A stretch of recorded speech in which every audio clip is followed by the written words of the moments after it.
La TVT au cœur de l'information.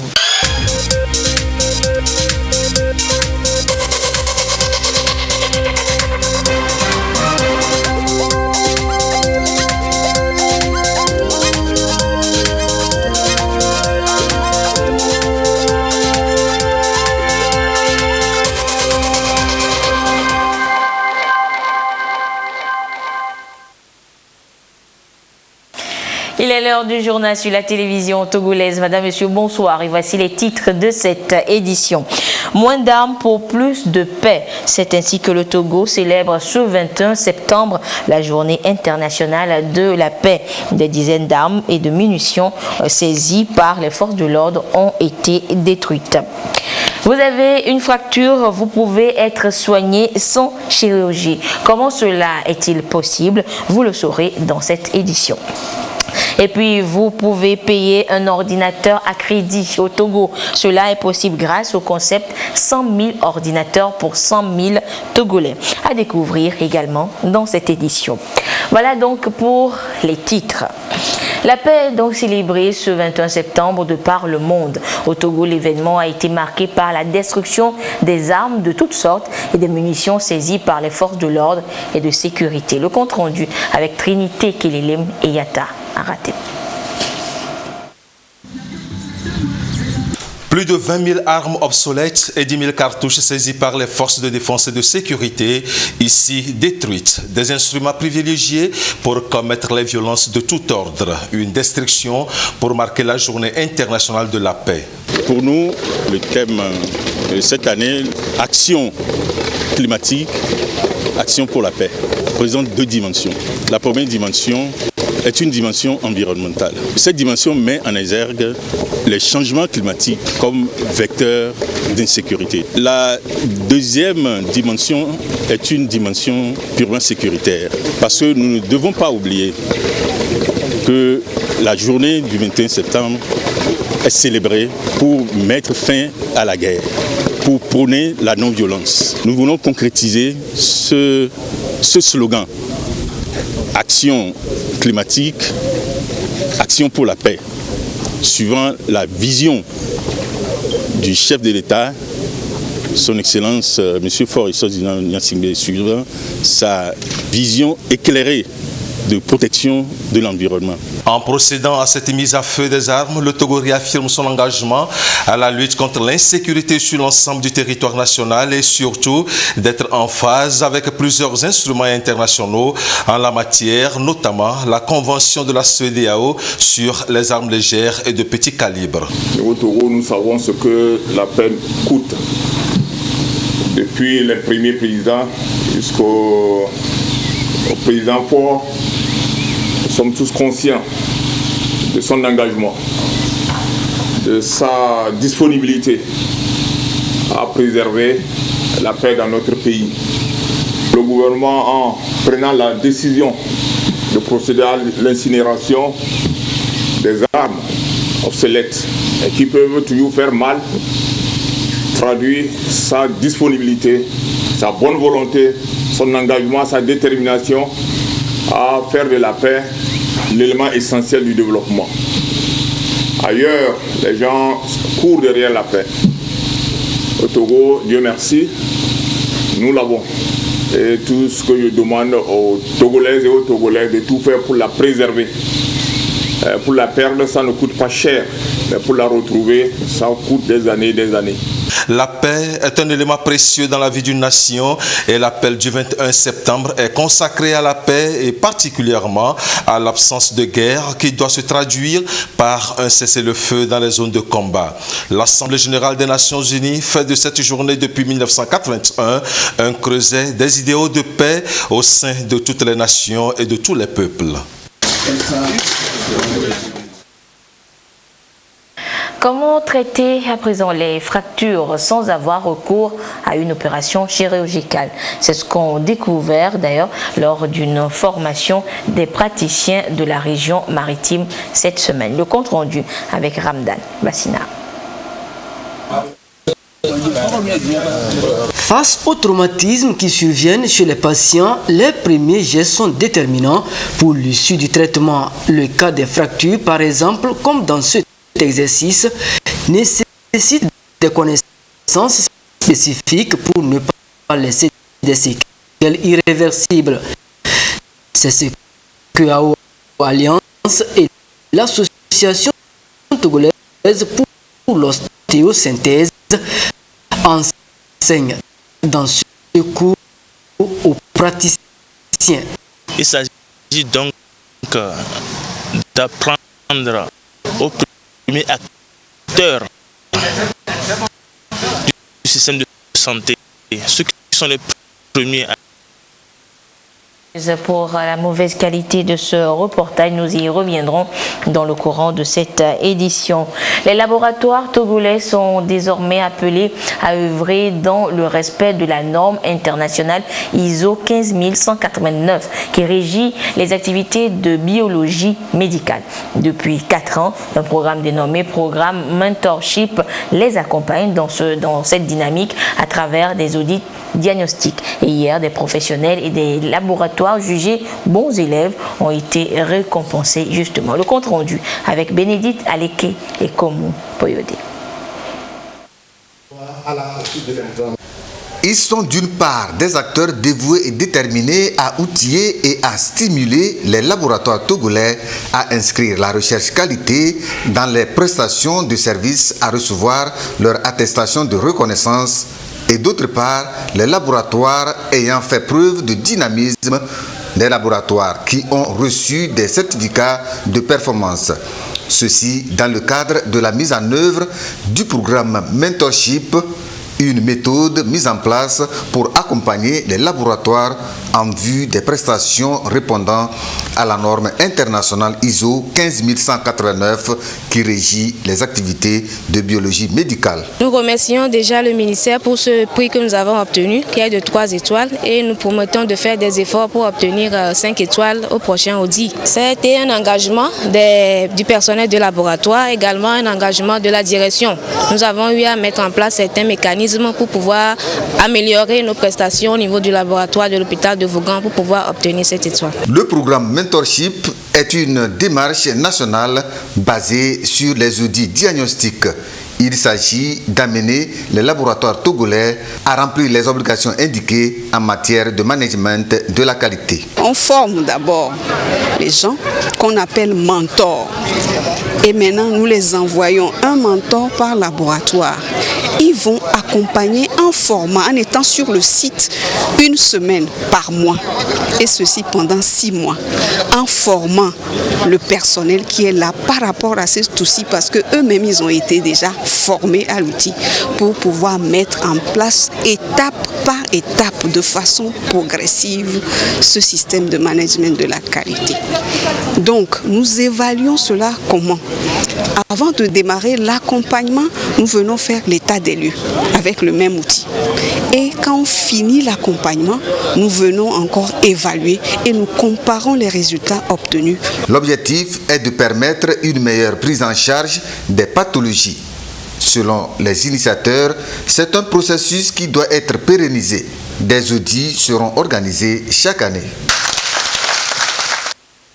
Les personnes handicapées devront, elles aussi, participer à la mise en œuvre et à la réussite du PND, Plan National de Développement. Mais quelle sera leur contribution? Elles y ont été sensibilisées ce samedi. Le compte rendu avec Amira Biao, Gisèle Kozona et Sonia Amenipo. Adopté par le gouvernement togolais depuis le 3 août 2018, le PND s'inscrit dans une démarche inclusive et cohérente dont la trame demeure la recherche de meilleures conditions de vie de la population. Une démarche à laquelle adhère la Fédération togolaise des associations des personnes handicapées, FETAF. Pour nous, aujourd'hui, c'est important que les personnes handicapées soient informées sur le contenu finalement retenu de ce PND et comment notre réseau peut participer à sa mise en œuvre, à son suivi et à son évaluation. Et il était important qu'au cours de cet atelier, nos relais régionaux et les chefs de programme de la FETAF soient outillés en vue de permettre à la fêtière de développer des projets qui s'inscrivent dans cette stratégie de développement du pays, non seulement des bénéficiaires des actions de développement de notre pays, mais également des créatrices de richesses. Une rétrospective a été faite afin d'amener les participants à mieux cerner l'importance du PND. Plusieurs raisons ont suscité cette rencontre. La FETAF veut sortir de la logique de la protection sociale non contributive et rentrer dans une logique de protection sociale contributive. Et à partir de ce moment, ils veulent savoir concrètement comment ils peuvent œuvrer à la mise en œuvre du PND. Alors, cette volonté manifeste de leur part de travailler aussi à la mise en œuvre du PND nécessite qu'ils comprennent ce qu'est le PND, qu'on leur parle, qu'on leur présente le PND dans tous ces trois axes. Ensemble, œuvrons pour l'inclusion effective des personnes handicapées dans le PND. C'est le thème retenu pour cette rencontre. Une manière pour FETAF de jouer sa partition dans la mise en œuvre du PND. La campagne nationale de formation, sensibilisation, communication et d'information sur la décentralisation au Togo est dans sa troisième phase. Une dernière phase qui concerne l'ensemble des cantons qui composent les différentes communes sur toute l'étendue du territoire national. L'étape de Dapan avec Tchaznam Baga.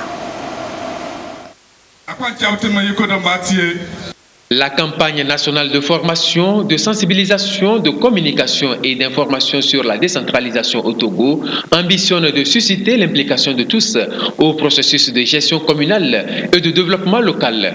Démarrée en septembre 2018, cette campagne est à sa troisième phase. La cible ici, ce sont les cantons. On va dans les cantons, c'est pour permettre à tout le monde d'être informé du processus, de savoir, de connaître les enjeux de la décentralisation et pouvoir participer. Parce que si tout le monde ne participe pas, ce sera un peu biaisé. Le développement local, tant prôné par le gouvernement, serait un peu difficile. Pour le compte de la région des Savanes, ce sont 54 cantons des 16 communes qui sont concernés par cette campagne de formation, de sensibilisation, de communication et d'information. 113 communicateurs endogènes sur la décentralisation sont outillés à cet effet pour toucher toutes les couches socio-professionnelles et les acteurs de développement au niveau cantonal. Nous allons faire connaître la loi sur la décentralisation, les faire connaître quel sera leur rôle, le rôle de tous les acteurs dans chaque localité, quel est le rôle des conseillers, qu'est-ce que l'État peut faire par rapport à cette décentralisation, par rapport à la gestion autonome des communes. Cette séance marque le point de départ de 8 jours de campagne du 21 au 28 septembre 2019 dans l'ensemble des 7 préfectures de la région des Savanes. Le secrétaire général de la préfecture de Tonne a vivement salué les différentes actions du chef de l'État pour mener à bien le processus de décentralisation au Togo, mais aussi sa détermination à impliquer tous les citoyens à la gestion de la chose publique et du développement local. Cette campagne est cofinancée par la coopération allemande et l'Union européenne et mise en œuvre par la GIZ à travers le programme décentralisation et gouvernance locale PRODEGOL. La Haute Autorité de prévention et de lutte contre la corruption et les infractions assimilées à PUSIA veut améliorer ses prestations et elle a pour cela procédé à la validation de son plan stratégique sur la période de 2019 à 2023. Elia Agbanyadao et Yasmine Kodia nous en disent plus. Halte à la corruption au Togo. La Haute Autorité de prévention et de lutte contre la corruption et les infractions assimilées, APOLSIA, se donne les moyens de sa politique pour une lutte efficace et durable contre le fléau. Ces stratégies d'action pour les 4 prochaines années sont dévoilées. Le plan stratégique est soumis ici à validation. C'est une boussole qui va orienter les activités de la APOLSIA conformément à la vision des plus hautes autorités du pays, afin de renforcer la croissance économique du Togo. Le premier axe, c'était le renforcement des capacités institutionnelles de la haute autorité. Pourquoi cet axe? Parce que c'est une jeune institution qui vient d'être née. On doit renforcer ses capacités institutionnelles, organisationnelles et les doter de ressources humaines, financières et matérielles pour pouvoir faire sa mission. Le deuxième axe est consacré sur son métier, c'est-à-dire les capacités d'intervention sur la lutte et la prévention contre de la corruption. Et le troisième axe, c'est sur le partenariat.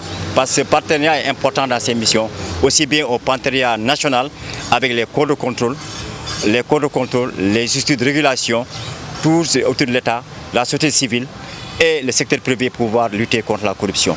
Il y a plus de 4 ans que la haute autorité œuvre pour la bonne gouvernance et au développement harmonieux du pays par la prévention et la lutte contre la corruption. Le schéma organisationnel nous permet d'avoir une idée exacte des ressources humaines qu'il nous faut pour pouvoir remplir efficacement les 2 missions qui nous ont été confiées, savoir la prévention et la lutte contre la corruption des infractions assimilées. La validation de ce schéma organisationnel va contribuer à la promotion de la bonne gouvernance par la réduction de la corruption et des infractions assimilées.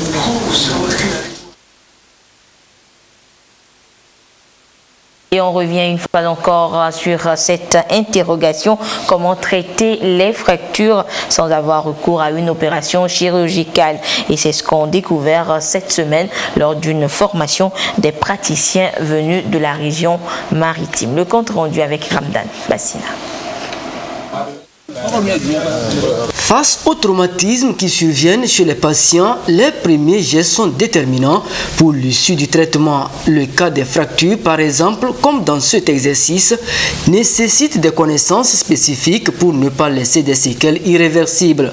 C'est ce que AO Alliance et l'Association togolaise pour l'ostéosynthèse enseignent dans ce cours aux praticiens. Il s'agit donc d'apprendre aux premiers acteurs du système de santé, ceux qui sont les premiers à voir les patients, qu'est-ce qu'ils pourront garder chez eux pour le suivi, qu'est-ce qu'ils doivent coûte que coûte envoyer vers les spécialistes.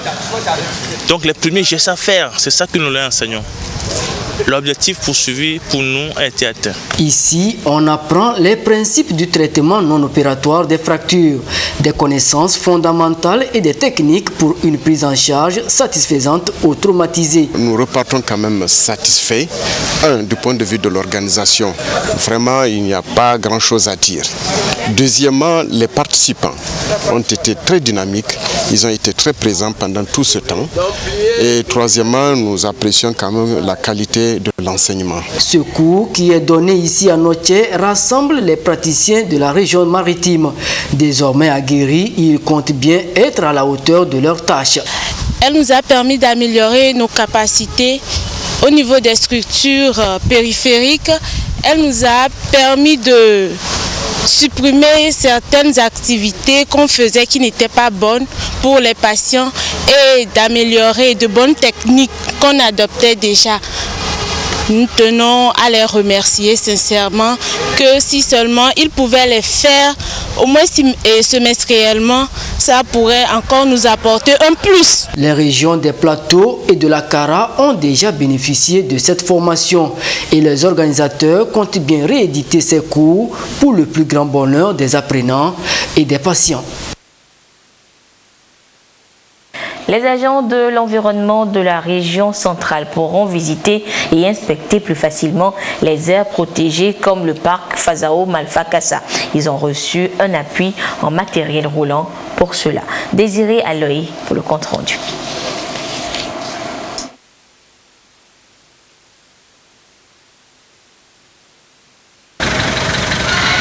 le maintien de la productivité à long terme, l'amélioration des rendements, la lutte contre la pauvreté et les effets du changement climatique, une préoccupation de l'État togolais qui s'est engagé dans un processus de réhabilitation des aires protégées à travers des projets et programmes. La gestion communautaire des ressources forestières et des terres, une alternative pour le développement du couvert végétal en vue de répondre aux besoins locaux et la lutte contre le changement climatique.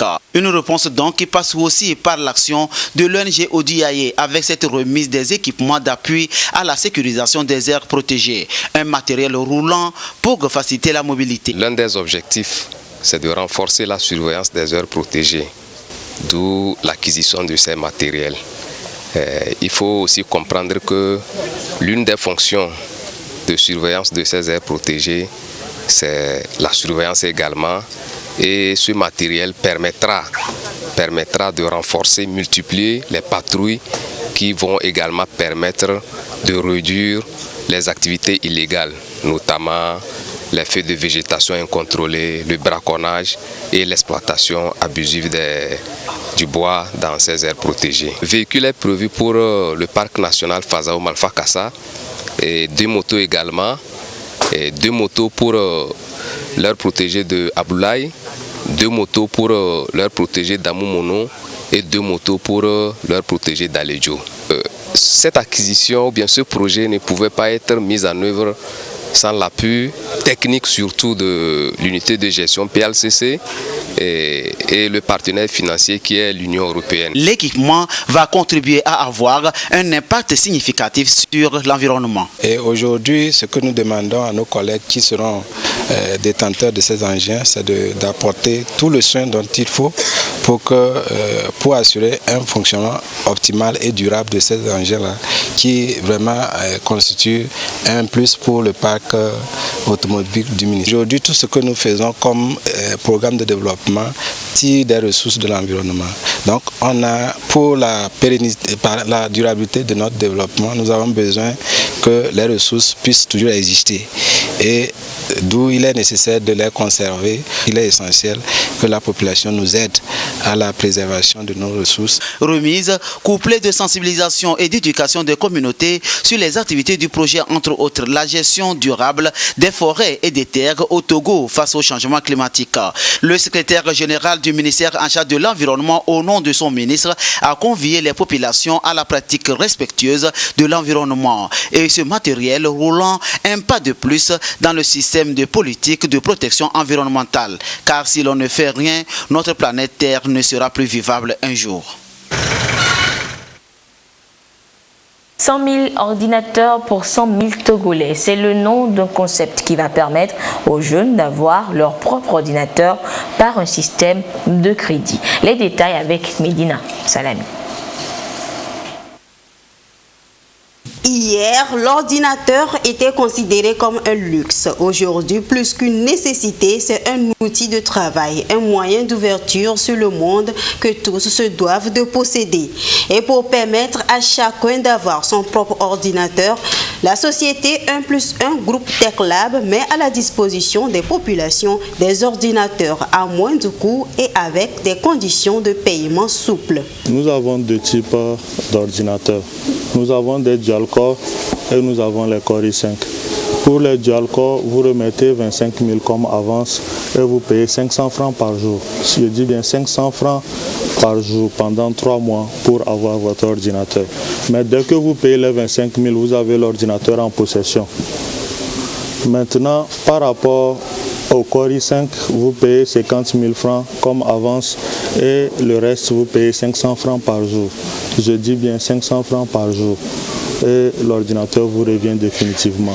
Mais dès que vous payez les 50 000 francs, vous avez accès à votre ordinateur, vous pouvez rentrer avec et suivre la formation et l'utiliser. Nous avons commencé la vente des ordinateurs par paiement échéance depuis bientôt 3 ans. L'enjeu du projet 100 000 ordinateurs, 100 000 Togolais est non seulement pour faciliter l'accès à cet outil, mais surtout former ses détenteurs à son utilisation et bénéficier d'autres opportunités. Ailleurs, les gens se font beaucoup d'argent avec le web. mais nous n'avons pas cette connaissance ici et nous voulons que tout le monde puisse avoir un ordinateur pour pouvoir avoir accès aux métiers, aux opportunités qu'offre le web. Les gens ne savent pas par où passer ou comment s'y prendre pour gagner de l'argent sur Internet. Donc nous allons accompagner les gens ou bien les clients progressivement, les adhérents au projet progressivement pour leur permettre à leur tour ici en Afrique ou du moins au Togo de pouvoir gagner leurs revenus quotidiennement sur Internet. L'initiateur Roubeyan Bako est ingénieur informaticien de formation, entrepreneur dynamique. Il est aussi promoteur de Aloyes et Gary Obama. Élèves, étudiants, travailleurs, 100 000 ordinateurs, 100 000 Togolais, c'est pour vous. Des appareils de toutes marques à petit prix et à crédit. C'est le Mali et le Cameroun qui se sont affrontés à la finale du concours international Génie en herbe OADA édition 2019. Et c'est l'équipe du Cameroun qui est sacrée championne. Le Togo, lui, repart avec le prix de la meilleure plaidoirie. Voyons tout cela avec Medina Salami. Match final de la 11e édition du concours international Génie en herbe OADA. L'équipe du Mali affronte celle du Cameroun. Le pré-renouvellement compris excède 2 mois. Or, dans les cas d'espèce, ce contrat durera pendant plus de 6 mois. Oui, Madame le Président, 6 mois sans salaire est égal à 6 mois sans vie. À l'analyse de la saisie conservatoire effectuée par le collectif de travailleurs, il est clair que nous justifions d'éléments pouvant permettre de faire face à notre passif exigé. Ils démontrent leur maîtrise des tests de l'OADA à travers des épreuves écrites et plaidoyers. L'équipe du Cameroun remporte la victoire sur celle du Mali. Nous sommes profondément émus et surtout c'est un grand honneur pour nous d'avoir hissé très haut les couleurs de notre pays au-delà des frontières. Et nous avons appris beaucoup de cette compétition parce que les équipes étaient vraiment à la hauteur de la compétition. C'était une compétition très relevée. 11 équipes des pays de l'Afrique de l'Ouest de l'espace OADA étaient en compétition. Le Togo gagne le meilleur prix de plaidoyerie. Sont sortis aux demi-finales le Togo, le Cameroun qui devaient donc s'affronter, la Côte d'Ivoire et le Mali. Le Togo et la Côte d'Ivoire partaient clairement favoris au vu de leurs résultats lors des matchs de poule. Mais, surprise, le Cameroun et le Mali ont battu les deux équipes et les deux se sont hissés en finale pour la toute première fois de leur histoire. Donc, ce qui signifie que nous avons aujourd'hui un vainqueur inédit qui est le Cameroun justement. J'étais séduit de voir à quel point les candidats avec une grande aisance rappelait les dispositions des actes uniformes à chaque fois qu'ils prenaient la parole. C'est dire alors que le travail d'appropriation s'est réellement fait et nous nous estimons très satisfaits pour cela. Le pays d'accueil n'a pas, comme l'espéraient certains, obtenu le premier prix, mais cependant a pu obtenir le prix du meilleur plaideur et donc les candidats, aucun d'entre eux n'a démérité. Nous nous estimons totalement satisfaits. Le concours international Génie en herbe OADA est un événement qui motive et évalue les jeunes juristes à l'apprentissage et à l'appropriation des tests de l'OADA. De la musique pour terminer avec la 12e édition du Festival international des musiques d'Afrique, Africa Rhythm, qui a pris fin ce samedi. Retour sur cette ambiance avec Amira Biao et Gisèle Kozona. Désormais inscrit dans l'agenda culturel continental, il continue de faire la fierté des musiques d'Afrique. Africa Rhythm, ce festival international de musique d'Afrique qui est à sa 12e édition, a de nouveau fait parler de lui à travers diverses prestations de 2 artistes, Dark Soborb, un groupe mythique venu du Ghana, et Arkan du Togo. Dans un style rock, ils ont su accrocher le public.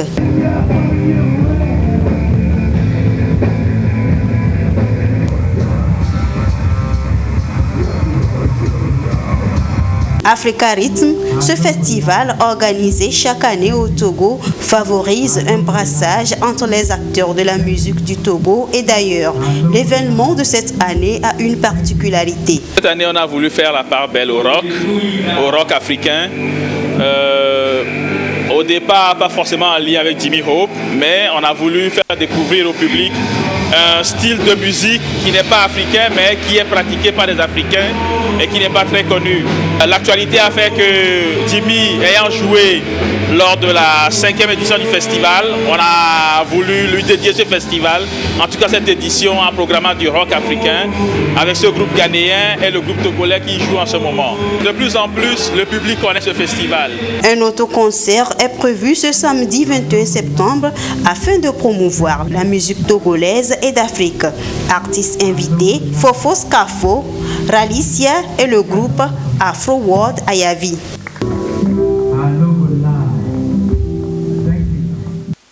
Et voilà, ainsi se referme cette édition. Merci de votre fidélité à la télévision togolaise. Merci à tous ceux qui nous ont suivis, notamment du côté de Pagoda. Excellente suite de nos programmes. Au revoir.